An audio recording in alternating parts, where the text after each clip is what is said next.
है सर एक ही समान की मिले नॉर्मल ਇਹ ਸਾਨੂੰ ਇਨਫੋਰਮੇਸ਼ਨ ਆਈ ਸੀ ਕਿ ਕੁਝ ਰਾਕਟਸ ਇੱਥੇ ਪਏ ਹੋਏ ਨੇ 6 ਤੋਂ 7 ਸੋ ਉਹਨਾਂ ਨੂੰ ਰਿਕਵਰ ਕੀਤਾ ਗਿਆ। ਉਹਨਾਂ ਨੂੰ ਸਾਡੀ ਬੰਬ ਡਿਸਪੋਜ਼ਲ ਟੀਮ ਜਿਹੜੀ ਉਹਨੇ ਚੈੱਕ ਕੀਤਾ ਕਿ ਇਹਦੇ ਵਿੱਚ ਐਕਸਪਲੋਸਿਵ ਮਟੀਰੀਅਲ ਤਾਂ ਸਾਨੂੰ ਕੋਈ ਨਹੀਂ ਮਿਲਿਆ, ਬਟ ਫਿਰ ਵੀ ਆਰਮੀ ਨਾਲ ਟਾਈ ਅਪ ਕਰਕੇ ਉਹਨਾਂ ਦੇ ਜਿਹੜੇ ਐਕਸਪਰਟਸ ਨੇ ਉਹਨਾਂ ਨੂੰ ਬੁਲਾਇਆ ਜਾ ਰਿਹਾ ਤਾਂ ਕਿ ਇਹ ਚੈੱਕ ਹੋ ਸਕੇ ਕਿ ਇਹ ਕੀ ਹੈਗਾ ਤੇ ਕਿੱਥੋਂ ਇਹ ਆਇਆ।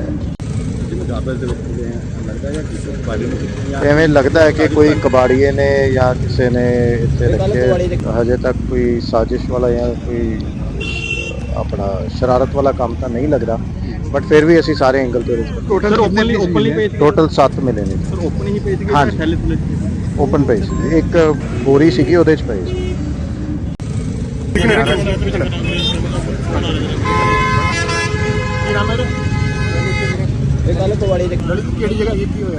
मैं सर जी नीचे बैठन जा रहा थी रेस्ट करन, देखा तो 2 थैले तो खिले हुए सी, लगता बाकी 4-6 थैले च पे।